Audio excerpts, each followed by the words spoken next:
Hello, friend. Can we talk for a moment? Let's consider a single, powerful word. A word that changes everything. The word is Father. When we think of God, what comes to mind? Majesty? Power? A distant king on a throne of stars? Those things are true. He is all of that.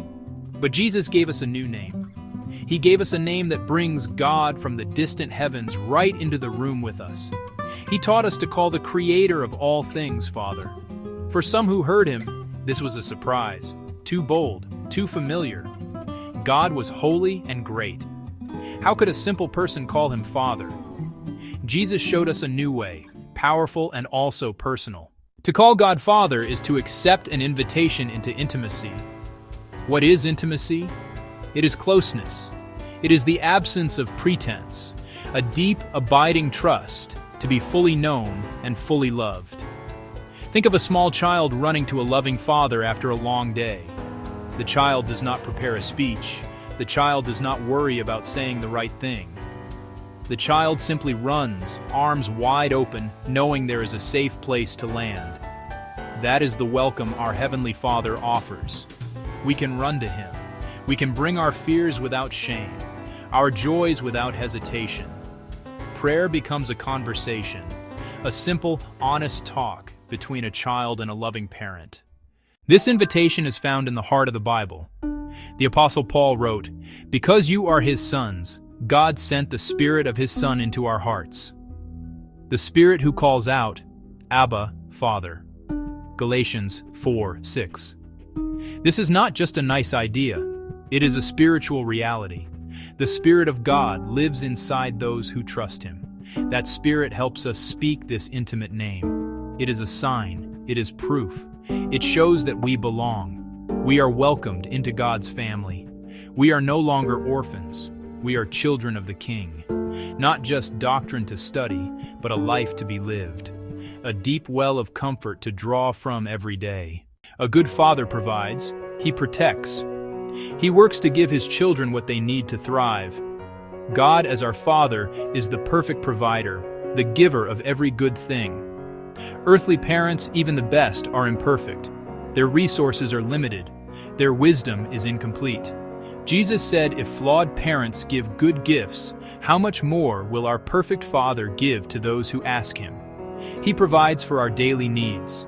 He gives the sun to shine and the rain to fall, the breath in our lungs and the food on our table.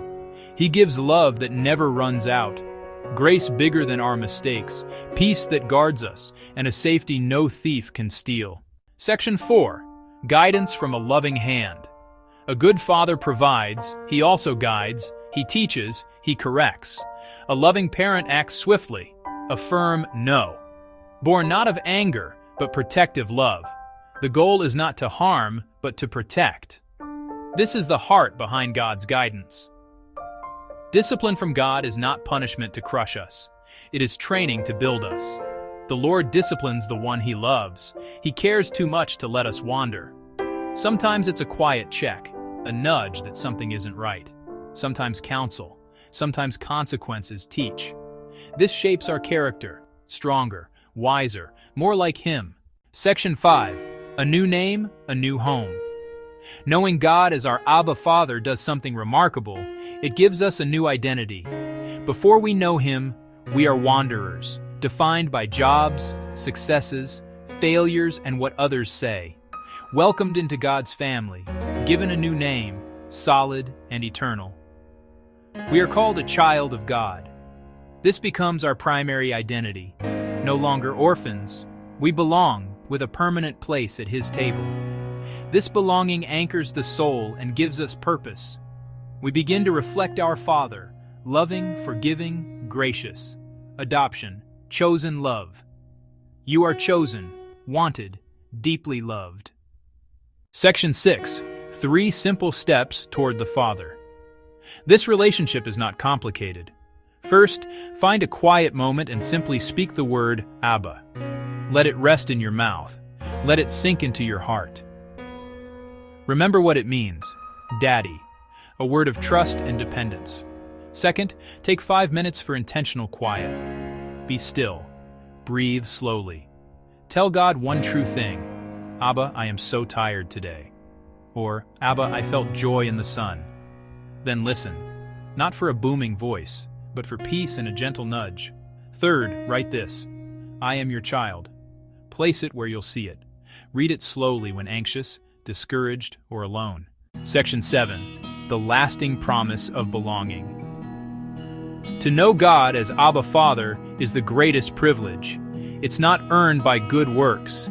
It is a gift, an invitation into a home we did not build, to sit at a table we did not set, to be truly seen, fully known, and deeply loved. It is the promise of belonging. If the word Father is difficult, that's okay. God is patient. Start small. You don't need all the answers, just a little trust, the size of a mustard seed. Speak with simplicity, honesty, and your real feelings. Trust He hears you. His love is bigger than your doubts and stronger than your past hurts. He is gentle with those who are healing. Today, respond to His invitation. You could pray, Abba, Father, thank you for inviting me to be your child. I'm not sure what I'm doing, but I want to trust you. Help me to know you this way. Thank you for loving me. That's it. A simple prayer begins the journey. Let His steady love quiet your fears and build lasting peace.